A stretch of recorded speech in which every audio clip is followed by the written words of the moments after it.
नारद जी महाराज ने आकर के भगवान से कहा कि ठाकुर जी अब आप ब्रज में ही लीला करते रहेंगे कि आगे की द्वारिका लीला, मथुरा लीला ये सब कैसे होंगी? ठाकुर जी बोले, सांची पूछो नारद, तो मैं भूल चुका हूं कि मैं परमात्मा हूं, मैं भूल चुका हूं कि त्रिलोकी स्वामी हूं। आप सब देवता मंत्रणा करके कुछ ऐसा व्यवस्था करो ना कि कोई और संभाल ले वैकुंठ को, कोई और कर ले आगे की लीला। मैं इन ब्रजवासियों के बगैर रह नहीं पाऊंगा, और मैं तो फिर भी चला जाऊंगा क्योंकि मैं परमात्मा हूं, मेरे अंदर मोह नहीं है। पर ये ब्रजवासी, इनको तुमने झूठे को जाकर अगर बोल दिया ना कि श्री कृष्ण जा रहे हैं, इनके प्राण निकल जाएंगे। मुझे जाता हुआ देखना तो इनके लिए सबसे बड़ा दुर्भाग्य होगा। नारद जी ने बैठ करके भगवान से बहुत देर चर्चा की और ठाकुर जी से कहा, नाथ आपको आना पड़ेगा और कोई उपचार नहीं।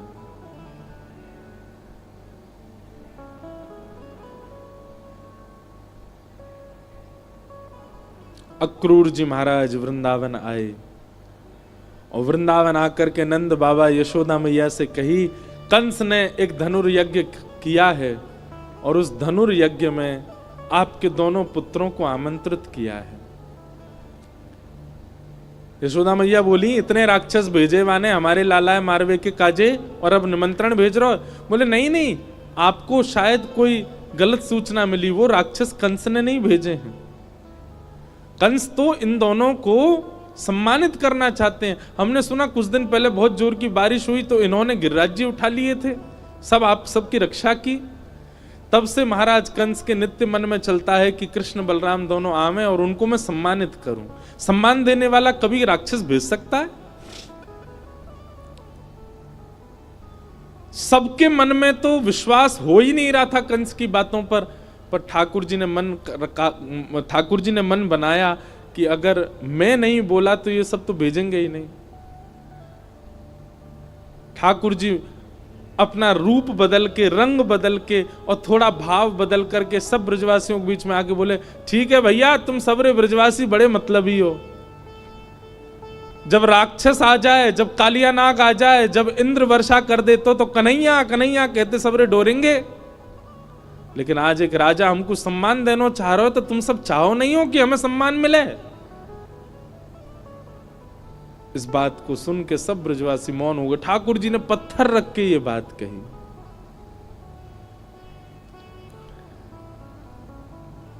अक्रूर जी महाराज ले जाने के लिए आए हैं श्री ठाकुर जी को।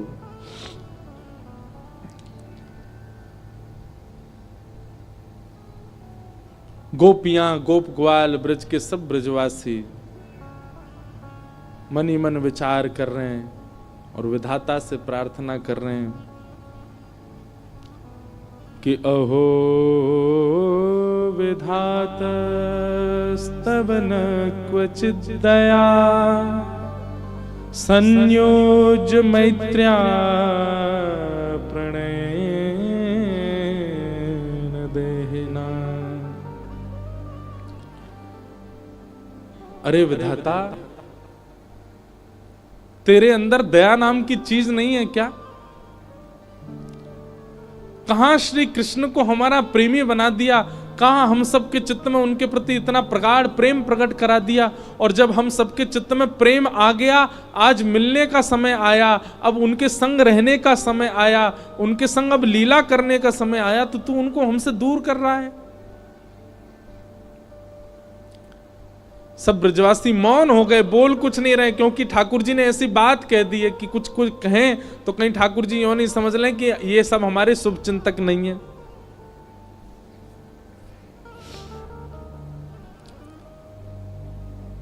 सब ब्रजवासी आज अपने घर नहीं गए, नंद भवन के द्वार पर बैठे हैं और पूरी रात सब सूर्य नारायण से प्रार्थना कर रहे हैं, हे सूर्य नारायण, आप कल उदित मत होना, क्योंकि आपके उदित होते ही लाला हमें छोड़ के चलो जाएगो।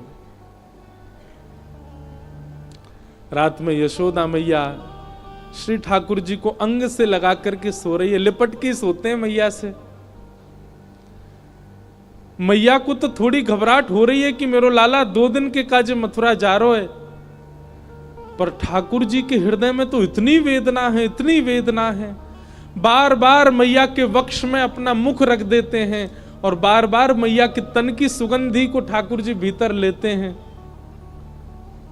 रोने लग जाते हैं, नेत्रों से अत्यंत आंसू गिरते हैं कि अब ये सुगंधी मुझे कभी नहीं आएगी। अब मुझको नींद कैसे आवेगी मैया से लिपटे बगैर? मैं कैसे बताऊं मैया को कि मैं छल कर रहा हूं इनके संग, अब मैं चलो जाऊंगा। मैया के एक एक अंग का स्पर्श ठाकुर जी अपनी स्मृति में ले रहे हैं। मैया के हाथ कैसे हैं, मैया को वक्ष कैसो, मैया को मुख कैसो, मैया को पेट कैसो, मैया के चरण कैसे, ताकि जब जब याद आवेगी मथुरा जावे के बाद तब तब अपने हाथन को स्पर्श करके स्मरण कर ले करूंगा।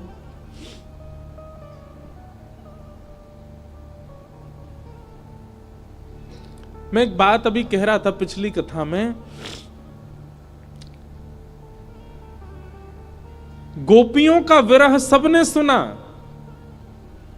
ब्रजवासियों का विरह सबने सुना, वृंदावन का विरह सबने सुना, हमारी किशोरी जी का विरह भी सबने सुना, पर श्री कृष्ण का विरह किसी ने नहीं सुना।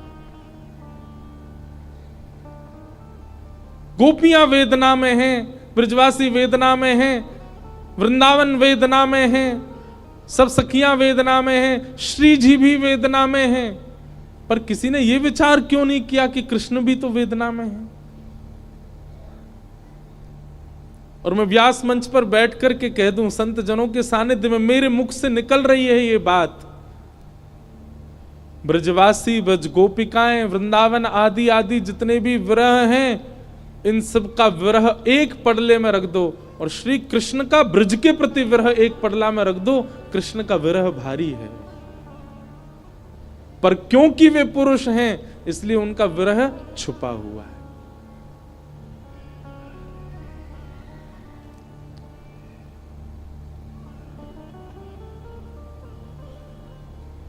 ठाकुर जी कैसे संभाल रहे हैं बंधुओं, देखो, पीड़ा चित्त में होना और वही पीड़ा मुख पे आ जाना ये एक सामान्य विरह है, पर पीड़ा चित्त में होना और मुख पे ना आने देना ये एक विशेष विरह है जो श्री कृष्ण का है। द्वारिका लीला में श्री ठाकुर जी नित्य एक ही करवट से सोते हैं। एक दिन रुक्मणी जी ने कहा कि नाथ आप करवट क्यों नहीं लेते, मैंने बहुत दिनों से देखा है आप एक ही करवट से सोते हो, आप रात में जिस तरफ मुख करके सोते सुबह भी वहीं पाते हो, कोई पीड़ा है? आप कभी सीधे नहीं होते, कभी उस तरफ मुख नहीं करते, क्यों?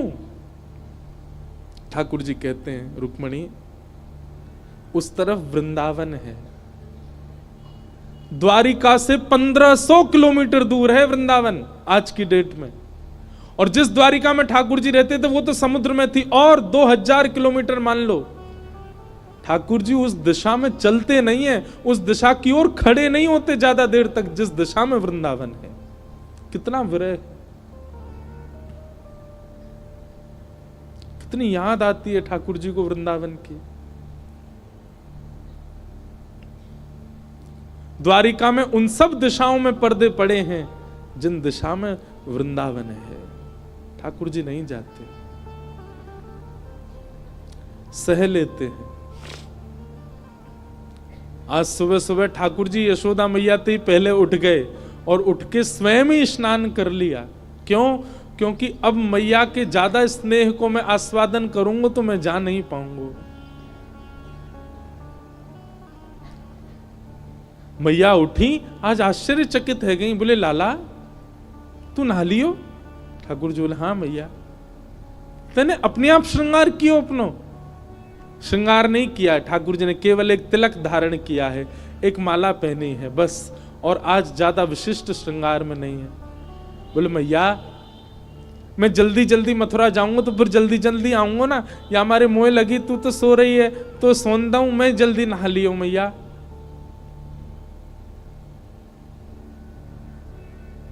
यशोदा मैया थोड़ी सी विचलित तो हुई आज तक ऐसा नहीं हुआ था। ठाकुर जी ने मन में विचार किया, अक्रूर जी से जाके कहा, अभी ब्रह्म मुहूर्त है, सुबह की बेला है, सब ब्रजवासी अभी सो रहे होंगे, मैया यशोदा नंद बाबा उठ जाएं, केवल इनको प्रणाम करके हम चलें मथुरा की ओर। अक्रूर जी महाराज बोले, जी भगवान। जैसे ही जाकर के द्वार खोला ठाकुर जी ने, असंख्य गोपियां, असंख्य ग्वाल, सब ब्रजवासी, गैया, सब खड़े हैं वहीं पर। और द्वार खुलते ही किसी के मुख से स्वर नहीं निकल रहा, पर नेत्रों से आंसू गिर रहे हैं। ठाकुर जी कह रहे हैं, अरे तुम सबरे सोए ना, तुम सब गए ना? अरे भैया इतना उदास काय को है रहे हो, इतना रुदन काय को कर रहे हो? मैं आ जाऊंगा ना, परसों आ जाऊंगा ना मैं। 2 दिना की तो बात है, ऐसे निकल जाएंगे 2 दिना तो।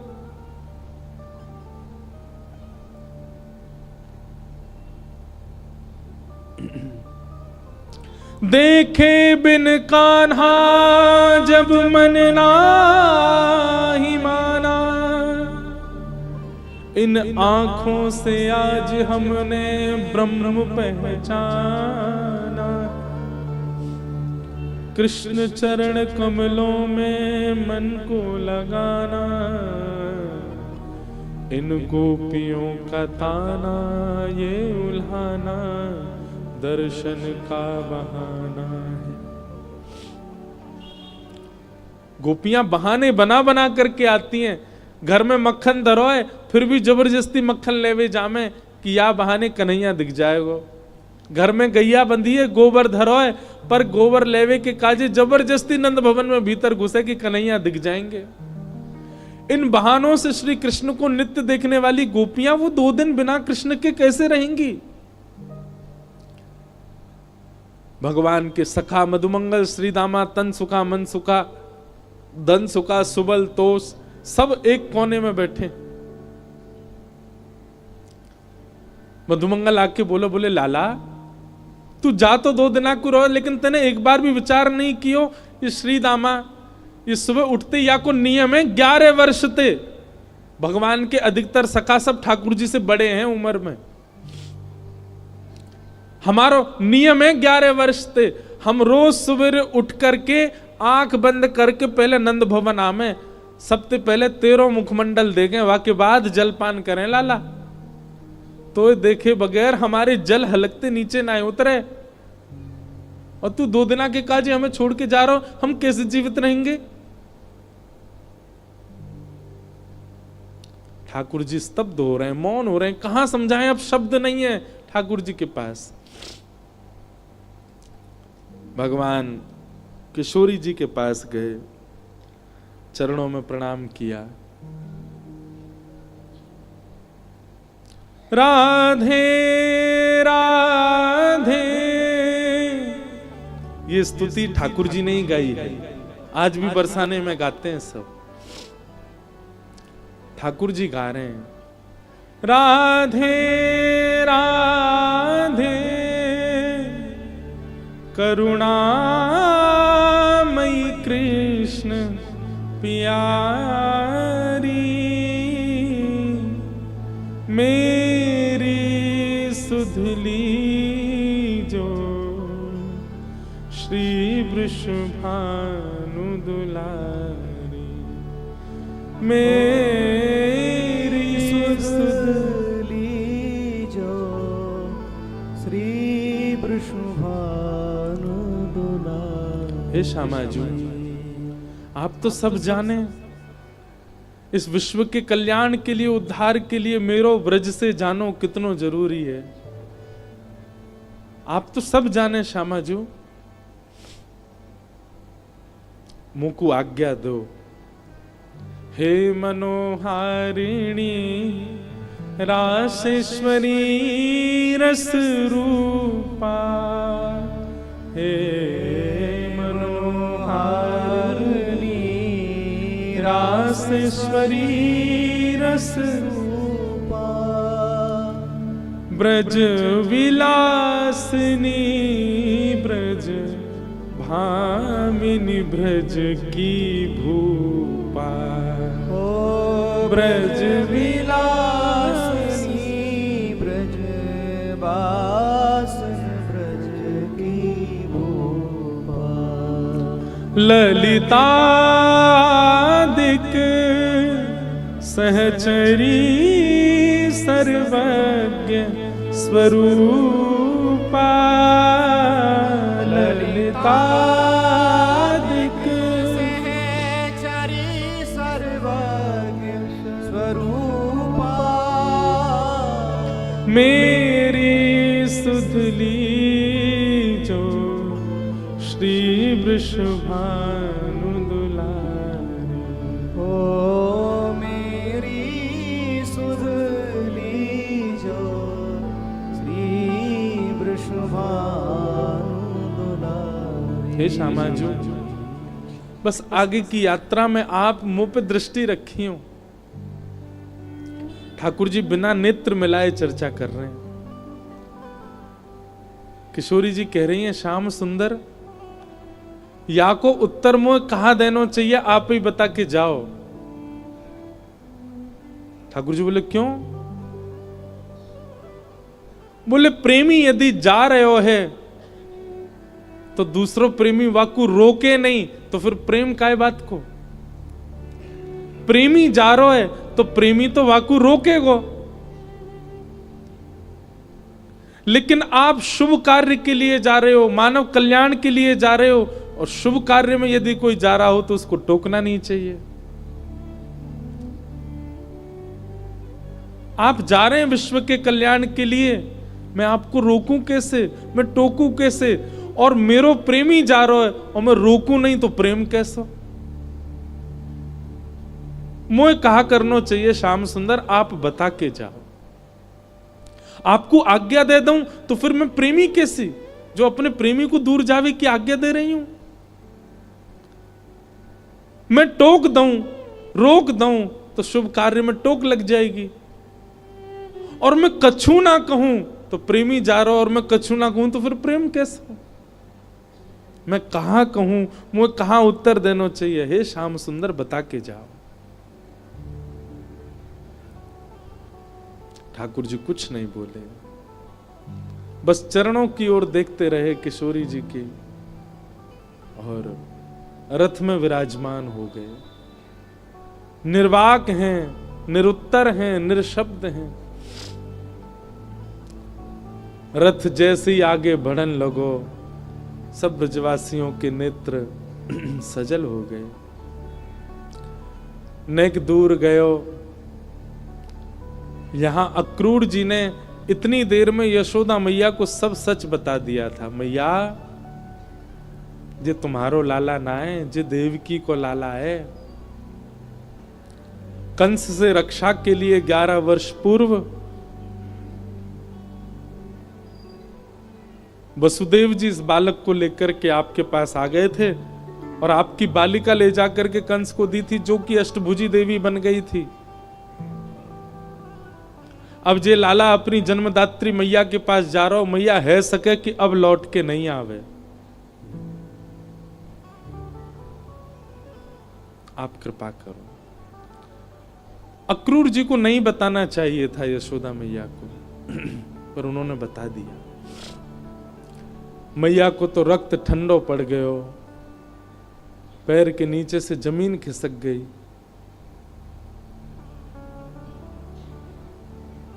ठाकुर जी रथ में बैठ करके जैसे ही जाने लगे, थोड़ी देर बाद जब रथ के चाबुक की आवाज आई, रथ के पहियान की आवाज आई, तब मैया को होश आयो और निकल के भागी अपने भवन से।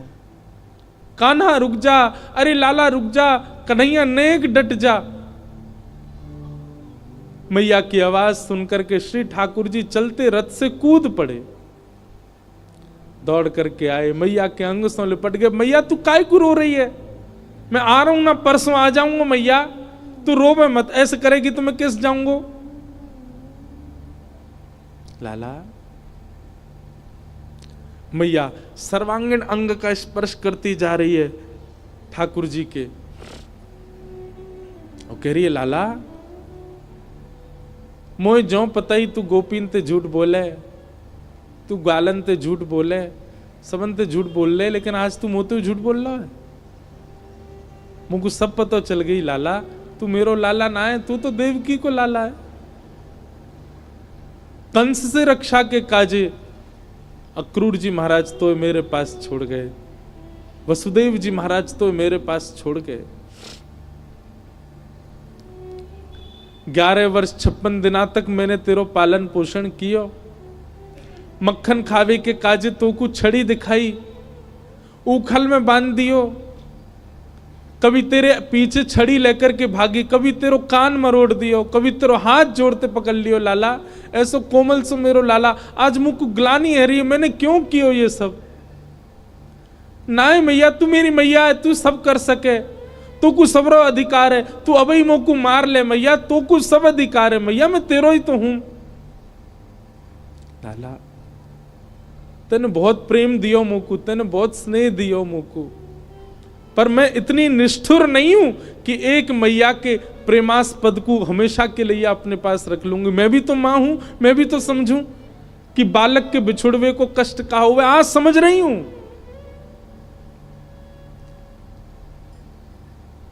मैंने तो फिर भी तेरो संपूर्ण बालपन देखो, पर जाने तो जन्म दियो वा देवकी मैया ने तो पूरा जीवन कारागृह में निकाल दियो।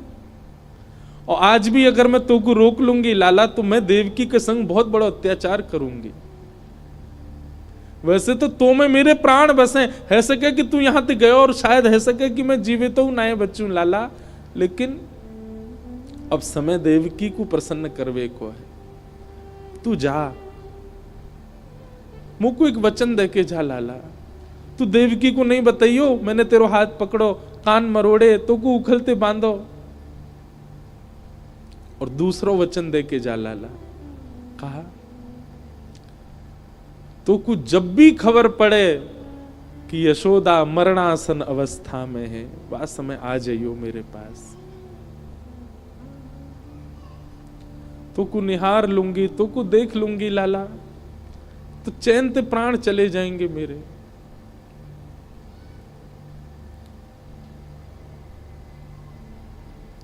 ठाकुर जी लिपट गए यशोदा मैया से, सब खड़े रो रहे हैं, अक्रूर जी तक रुदन कर रहे हैं जो ठाकुर जी को लेने आए। ठाकुर जी बोले मैया तू ब्रजवासी ने मत बताइयो ये बात, ये सब प्राण त्याग देंगे अपने, इन्हें तू यहीं रहने दियो कि मैं परसों आ जाऊंगा। और मैया तू अपना ध्यान रखियो, मैं आ जाऊंगा जल्दी। चरणों में प्रणाम करके जैसे श्री कृष्ण मुड़े हैं रथ की ओर, यशोदा जी मूर्छित हो गए। ठाकुर जी ने गोद में भर लिया, सब ब्रजवासियों से कहा मैया को संभालो। सब ब्रजवासी संभालने लगे। बार बार ठाकुर जी मन में विचार करें मैं नहीं जाऊं, पर ब्रह्मांड दिखाई देवे, त्रिलोकी दिखाई देवे, द्वारिका दिखाई देवे, जीव उद्धार दिखाई देवे, हम मानवन को कल्याण दिखाई देवे, गीता को उपदेश दिखाई देवे, महाभारत को युद्ध दिखाई देवे, अर्जुन पे कृपा दिखाई देवे। इन सब के आगे ब्रज का प्रेम तोलने का विषय नहीं है, पर अगर ये प्रेम को त्याग नहीं कियो तो वो सब नहीं है पाएगा। कलयुग में सब लोग प्रेम जानने वाले समझने वाले नहीं हैं, सब स्वार्थ से मेरी भक्ति करेंगे। ऐसे स्वार्थियों के लिए भी मुझे कुछ ज्ञान तो देना पड़ेगा।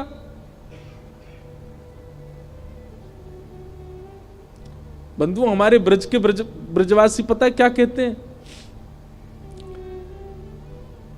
कन्हैया की हिम्मत नहीं कि ब्रज छोड़ के चले जाएं, तो मानव कल्याण जीव उद्धार की बात जब ब्रजवासियों को पता चली कि कन्हैया के जावेते जीव उद्धार होएगो, तो ब्रजवासी ने अपने अश्रु जल को संकल्प करके पूरे विश्व के कल्याण के लिए श्री कृष्ण रूपी हृदय को दान कर दियो। जैसे दान किया जाए अपनी बहुमूल्य वस्तु को, ऐसी ब्रजवासी ने अपने अश्रु जल को हाथ में लेकर के पूरे विश्व के कल्याण के लिए कि जाओ पूरा विश्व अपना कल्याण कर लो, इनकी वाणी सुन के, इनकी लीला सुन के, इनके वचन सुन करके सब लोग तृप्त है जाओ, वैकुंठ और स्वर्ग के गामी बन जाओ। वैसे तो हमारे प्राण बसे इनमें, पर इनके जावे से यदि सबको कल्याण है जाए तो हम सब इनको भेज नहीं रहे हैं, इनको दान कर रहे हैं आप सबन के उद्धार के लिए। ब्रजवासियों ने दान किया है श्री कृष्ण का विश्व को, नहीं तो कृष्ण हिल नहीं सकते वृंदावन से बिना ब्रजवासियों की इच्छा से।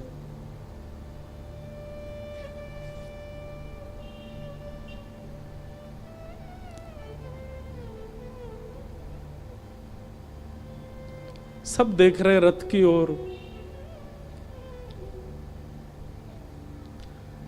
मधुमंगल श्रीदामा चर्चा कर रहे हैं, बोले सुन देखियो लाला अभी आवेगो वापस, वो हमारे बिना रह ही ना पावेगो। इतनो स्नेह इतनो प्रेम जो वाकू दे दियो, जा ही ना पावेगो।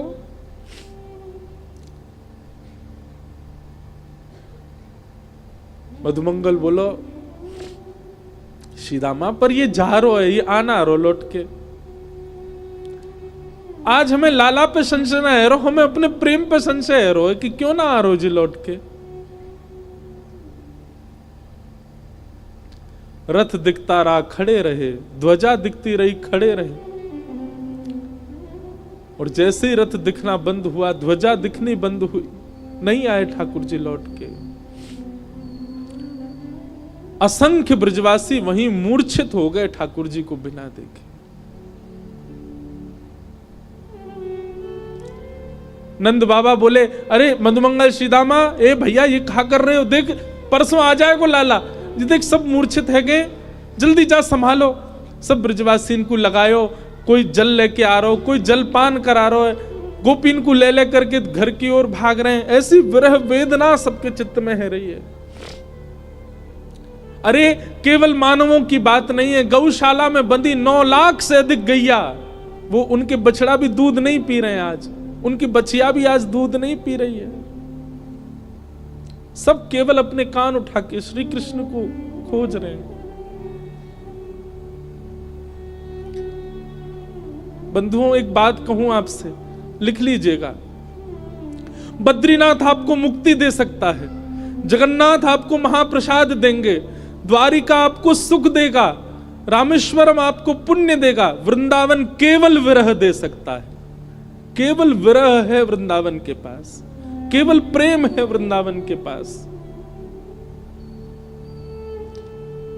पुण्य की कामना से वृंदावन मत जाओ, वैकुंठ की प्राप्ति की कामना से वृंदावन मत जाओ। वृंदावन केवल विरह समेटे हुए है अपने अंदर।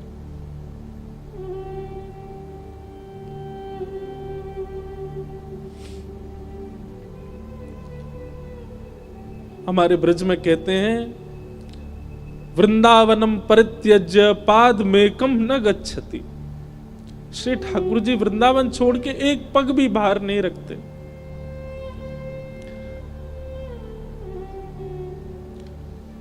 तन गया है ठाकुर जी का द्वारिका मथुरा, आत्मा तो आज भी वृंदावन में ही है, प्राण तो अब भी वृंदावन में ही है श्री ठाकुर जी के।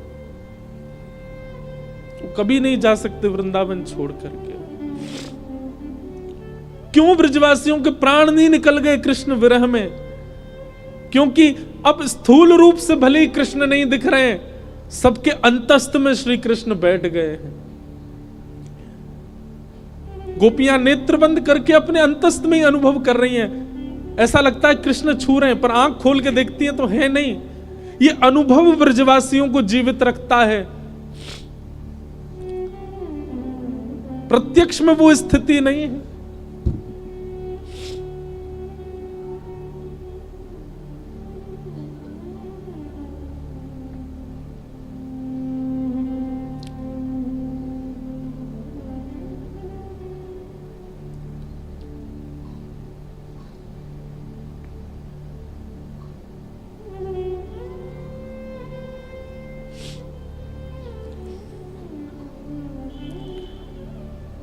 ठाकुर जी मथुरा पहुंचे।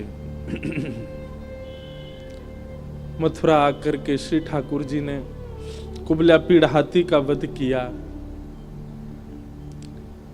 अब ठाकुर जी की लीला में आपको ऐश्वर्य ज्यादा दिखेगा, क्योंकि प्रेमी श्री कृष्ण तो वृंदावन ही रह गए। ऐसा भी कहूं कि ठाकुर जी का स्वभाव वृंदावन में रह गया, अब प्रभाव आगे आ रहा है।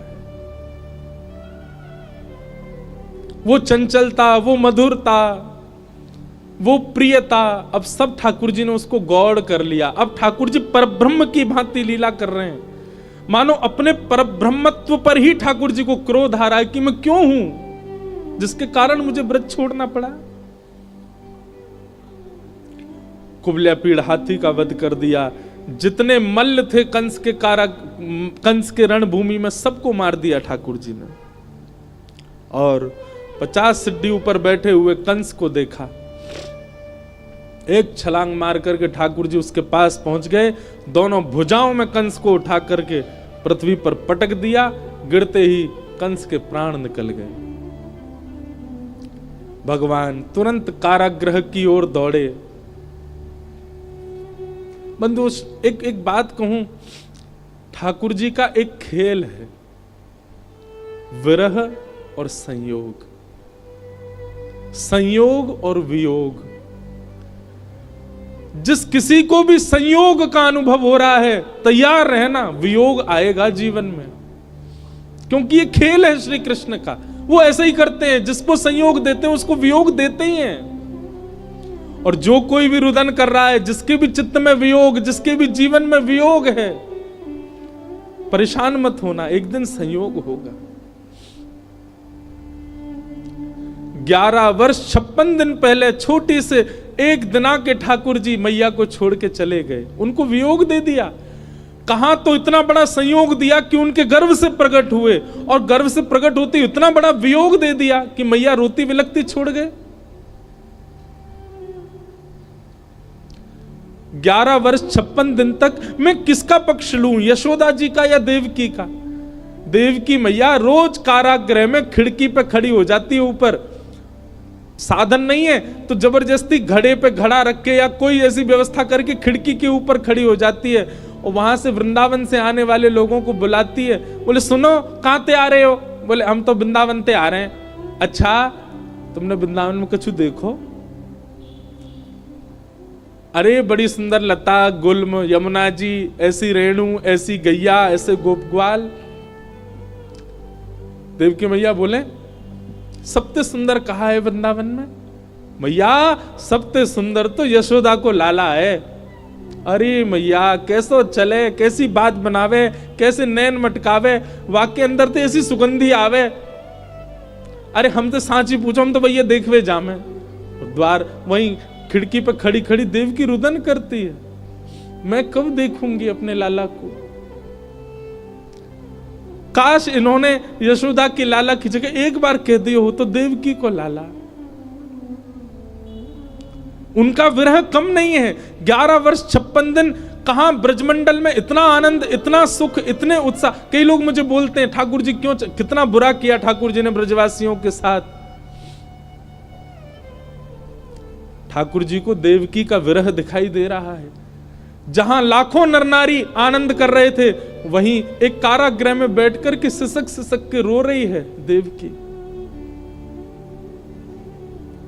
पता चला जब देवकी को कि मेरे लाला ने गिरिराज जी उठाए हैं, 7 दिन तक अन्न जल नहीं पाया, केवल जल पी करके व्रत कर रही है कि मेरे लाला स्वस्थ रहे, मेरे लाला को कोई पीड़ा नहीं हो।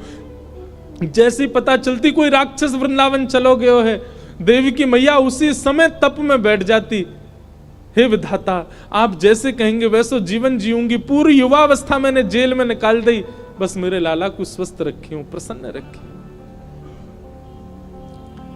आज 11 वर्ष 56 दिन बाद उस कारागृह में चंदन की सुगंधी आ रही है। उस कारागृह की ओर एक प्रकाश आ रहा है।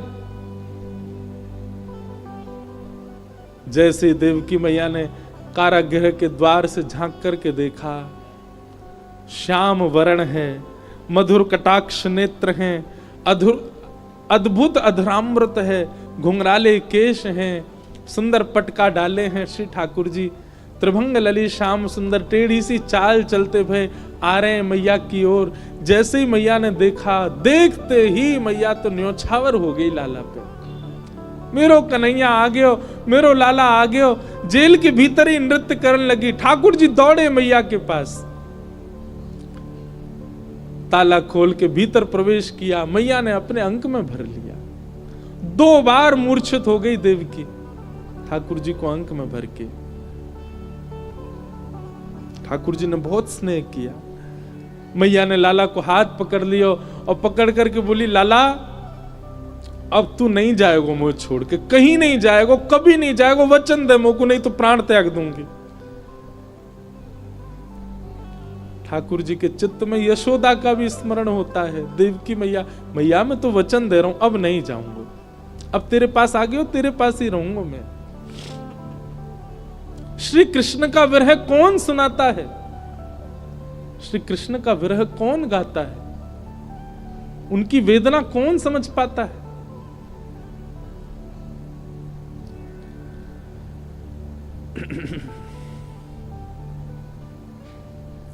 ठाकुर जी ने अपने नाना उग्रसेन को मथुरा का राजा बनाया